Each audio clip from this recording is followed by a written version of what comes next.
Welcome to the Millionaire Recruiter. I'm Brianna Rooney, your Millionaire Recruiter, and coming to you from the Marius Group is... Hudson Brock, the Trillionaire Recruiter. Yeah, he didn't just like one-up me, he like two-upped me. Two up. No, together we're the Trillionaire Recruiters. Oh, I like that. Yes. I like that. Okay, cool.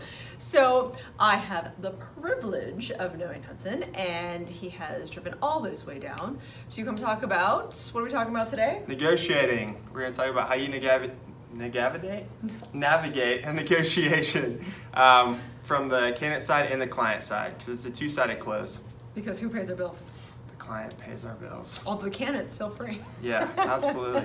So how do you go about that when you're looking at a double-sided close? So here's the hard part, is because I've always said I live and die by my candidates, Mhm. especially if I watched our other video.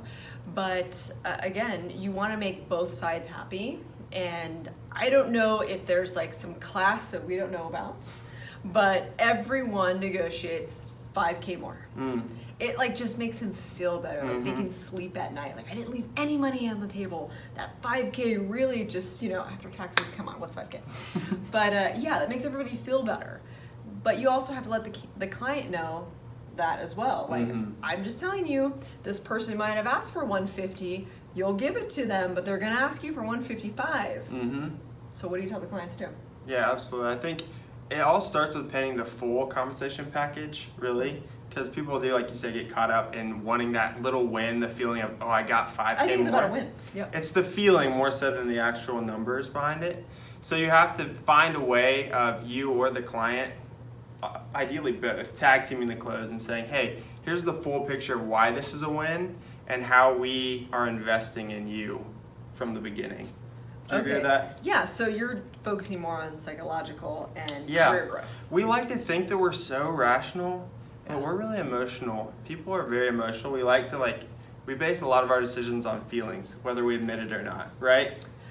I love that you brought that up. Actually, I think I told you this, that we techies started this workshop for emotional intelligence, and it's because that drives us so much. And awesome. Even though I think recruiters, most of them are commission based, and so we're salespeople at the core. But you're right, making even though engineers are very rational, switching a job is not rational. Right. It's emotional, like always, right? And it's not always their decision. It could be, their significant other's decision, their family's decision. So it's very emotional. Yeah. So how do you deal with the emotion of it? Yeah, I think it's huge. And doing a workshop on emotional intelligence, I wish every recruiter would do that. Has that been helpful for your team? Yes, we actually just did one. It's a series of 8, which is nice. amazing, and 3 hours long. So that's 24 hours. Man. Emotional intelligence. No, but myself, I think I've talked about this. I got an executive coach at the beginning of the year, which I've done a video on, and it has helped me so much. And it comes to like the 100% healthy, where we put all our all into work and don't realize that our actual outside of work is just as important. And then I think once you realize that, then you can relate to why people are changing jobs and why they actually need us so much. Because like you guys know, we do tech, so we're dealing with engineers. They're very analytical. They're very book smart. But they don't get that other side of things, and I think that's why they come to us. Even writing a resume, which is another video, is challenging to them, and that's why we're their specialists. So, you can go on so many different tangents with that, but it's back to negotiating, and we're doing it for them and for the company, and back to the different 5K. So. Do you feel bad for putting it out there that we tell our clients to hold back 5K, or how do you do that? No, because I think ultimately, if you can, like you said, for the candidate, it's a matter of maybe $1,000 after taxes, and same for us. If you break it down, that win for the client could lead to 5 more job recs down the line. Yeah, for sure. So it's absolutely worth it. And I think on the candidate side, if you make them feel like you really negotiated on their behalf, then they're going to come back to you. As soon as they're ready for the next move, they're going to come back. Absolutely. But putting it out there, though, saying, like, look, we actually did hold back 5K because we know it's psychological. Like, do you feel bad about that? Like, do you think that's wrong?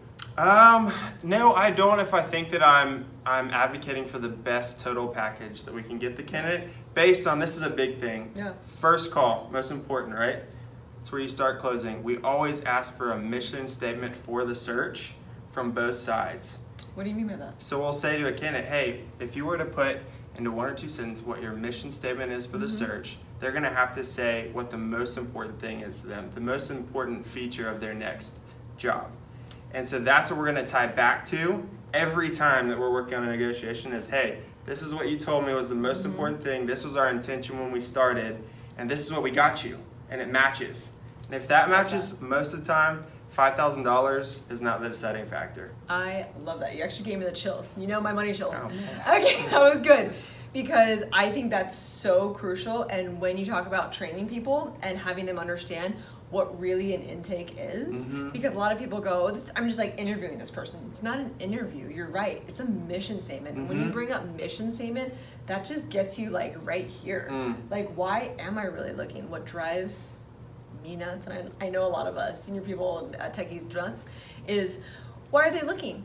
Because they want a new challenge. Yeah, absolutely. Absolutely. There's a book, actually, and you might have other books that are helpful that's been great for me. It's called Never Split the Difference. Have you read that one? No, I have not. Okay, so it's all about closing, and it's written by an ex-FBI terrorist hostage negotiator. I've heard about this. Okay. It's crazy. And so he basically talks about this idea of there being a black swan, which is the lurking variable. It's the thing that's going to close the deal. That's the underlying motivator that's really hard to uncover.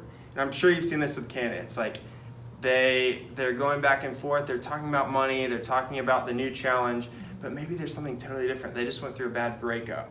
And so they want to move for that. Or, you know, their dad just found out that he's sick and they want to be closer to family, or whatever it is. There's 9 times out of 10 a black swan or an underlying factor that's really going to close the candidate beyond any of the actual offer terms. That's at least what I found to be true. Have you seen that? I think that is amazing. And if every recruiter did that, I'm just thinking about like my own recruiters right now for a moment and be like, oh my God, we made so much more money. That is huge. And even with senior recruiters, I think they take it back to, well, what would I want? It's not about you. It's not about me. It's not about the client. It's about the candidate. And that goes back to why you are a candidate-centric recruiter, which is in our other video. But it's about negotiating. Yeah, absolutely go watch it. So that was amazing. I really like that. And I love that you put it out there that the difference between 5K, you know, their candidates should know that we're there for them and that we're not holding back, but we know that it's a psychological thing and that happens and that we're okay with saying that it happens. Yeah, absolutely. And I think they should be okay with saying that it happens. And we don't want to leave money on the table. That's what everyone like fears, but they fear it from both sides. I think we fear it from 3 sides, really, the candidate, the client, and us. It all goes around, but at the end of the day, we do what's right. Yeah, so, great. I awesome. enjoyed that. I love it. Okay, cool. All right, don't forget to like and subscribe, and I'll see you every Thursday at noon because I see you every Thursday at noon. Every Thursday, you know why? Because I turn a little notification bell. Click the little bell button, and that way you'll know as soon as the video is posted, and you'll be ahead of the game. Nice. And what do we always say? Money is the vessel to get you to do things you want to do and enjoy life the way you should enjoy it. So go out there and get it. See you next week.